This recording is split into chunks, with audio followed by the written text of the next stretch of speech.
Welcome to the Mr. Movies podcast. Here we have a very, very short, very brief, but a very fun episode. Today we are going to be reviewing Birds of Prey and the I forgot what it's called. It's like fantabulous. The fantabulous emancipation of one Harley Quinn.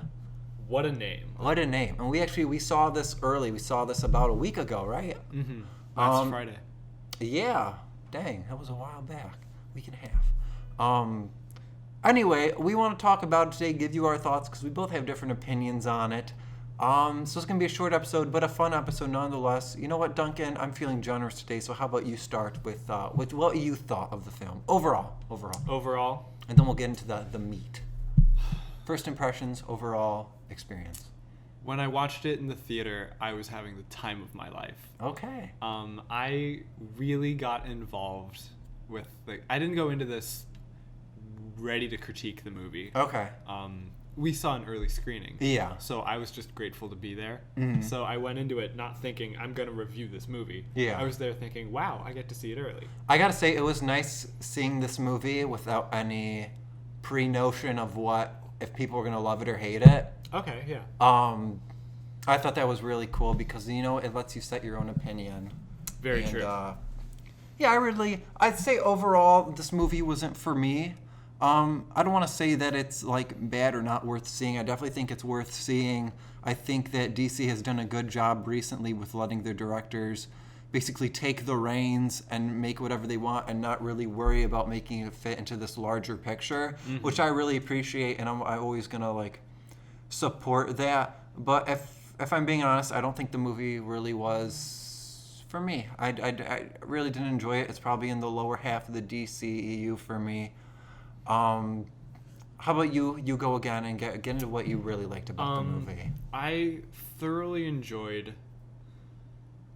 Well, I really liked. My favorite scene overall was any scene where they really let the actors just have fun with it. Yeah, there's a lot of that, and I will say they did a good job with that. When Margot there's Robbie, a lot of funny moments. Yeah, when Margot Robbie is in the police station shooting cops in the face with the beanbag stuff and the glitter cannon, I just thought the choreography made it look like she was having a great time. Yeah, the choreography was good, and I think this movie benefited from being R-rated as well. For sure, a lot of freedom. Yeah. And then when they're being chased by the gunman in the alley, or the police prop station, footage, all that. Yeah, that was fun. Yeah. So I had the most fun whenever the characters were basically showing their words through their actions. Okay. I thought the dialogue was a little... It was wonky at times. There was definitely moments where it was a tad too on the nose. For sure. Yeah. But I really enjoyed it when they all, in the end, are all working together, and their different fighting styles are. The finale of the film, I think, is where the film peaks and really is its best. Sure. I will say my favorite part of the film, one of my favorite parts, was I'd say Ewan McGregor as Black Mask. I thought they did a really good job of writing the line of, he's you can laugh at him, but he still is threatening. I thought they did a really good job with that. I think he's a great actor. Just in anything he does, I really think he elevates. And similar to that, I also liked the secondary villain, his sidekick with the scars on his face. I kind of like their relationship. Right, I really like their relationship. You could tell that he's trying to impress him. And yeah. And then when Black Canary is sort of upstaging him, you can see he's got his own motive, his own prerogative. Yeah, I will say, because you brought up Black Canary, this movie really. It feels more like a Harley... It's more of a Harley Quinn movie than a Birds of Prey movie. You rarely see... That's the thing, because I know you're a big fan I'm of a the big Birds of Prey fan. And because this movie really didn't have the Birds of Prey I feel together. Here's why this movie, for me, I really felt like...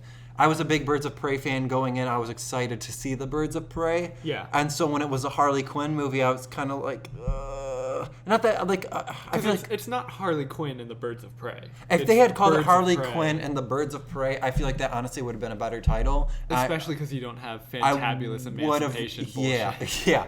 And I would have gone into it enjoying it more. Okay. but because you really don't like they don't introduce Huntress till like halfway through the movie, and she's I'd say of all of them she's barely in it. I had the most fun watching her though. I will say she did steal the show. Actually, She's no, like I won't say she stole. I thought Renee Montoya stole the show for me. I thought she was great. She did absolutely, absolutely great. She had some of the best lines in the movie, I thought. But there's a scene with a slide with Huntress, and I thought that scene was just That's right, when like over the top. chased, I don't want to spoil it or like, anything, but it was over the top and it was fun. To me, the issue I have with this movie is, which we mentioned on one of the earlier podcasts. I'm a big fan of Arrow, and like they did stuff. They've already done a Birds of Prey. They did Birds of Prey in season 2. So you had to compare the two. And it's hard. You don't want to, but like it's so hard not to, especially because I feel like the Helena Bertinelli character was so much more fleshed out, and then the Black Canary character on Arrow was also much more fleshed out. And when you saw them, they go head to head in that episode, and to me it just felt more like there was more on the line for me. And I didn't feel like there was a whole lot on the line. I didn't feel like there was a lot. And they have not done Harley Quinn in the Arrowverse. They teased her Okay. in the Suicide Squad episode. There's like a prison cell, and then like you hear her laughing, and they're like, oh, "Why? How about we get her?" Enough to go. It's not anything. They're like, "Oh, why don't we get her?" And then Deadshot's like, "No, she's crazy. We don't want to use her." And they're like, "Okay." But yeah, I'd say overall this is I think most people will enjoy this, and I'm definitely on the minority of not enjoying it. Mm-hmm. And when I say I don't enjoy it, I feel like if I were to watch it again or give it multiple viewings... You're not actively rooting against it. I'm not actively rooting against it, and I'm kind of bummed that it opened below expectations. Now, I know we wanted to keep this short, yeah. So before we wrap it up, I did want to touch on the current controversy about it. I didn't know there was a controversy. The controversy that's sort of happening around this movie is that every girl that watches it loves it, and every man that watches it hates it. That was me slurping water. I apologize. And it's this weird. It's in the middle between. There's a lot of male reviewers who are saying like I didn't get it. Like I've heard from a lot of male reviewers they enjoyed it. I'll say more people. It's getting more praise than I thought it would. Yeah. But I don't think it's undeserving of it. For sure. I really enjoyed the movie, but it's a fun movie. It's a fun movie. Do you think it's a feminist movie? I mean, it's not a feminist movie, but it's not like. Mm-hmm. Here's what I'd say. It's a feminist movie, but it's not beating you over the head with it. So whereas if you're not a feminist, you could go into it, enjoy it, and not feel like you were like being hit in the head with a message. Okay. But there, you could definitely go in there too if you are like want to watch it through that like pro-feminist lens and take something away from it too. Mm-hmm.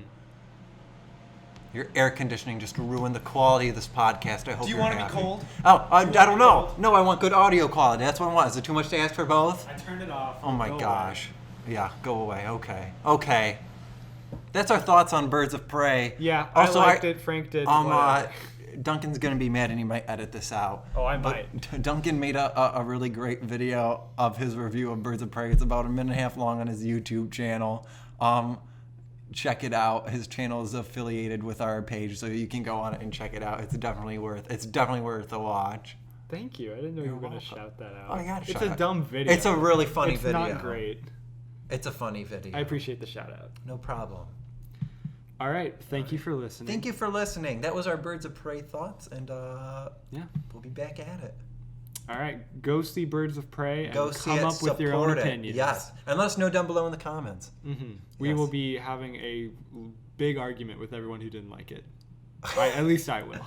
I'll like, you know what? I could understand people going into this and not liking it.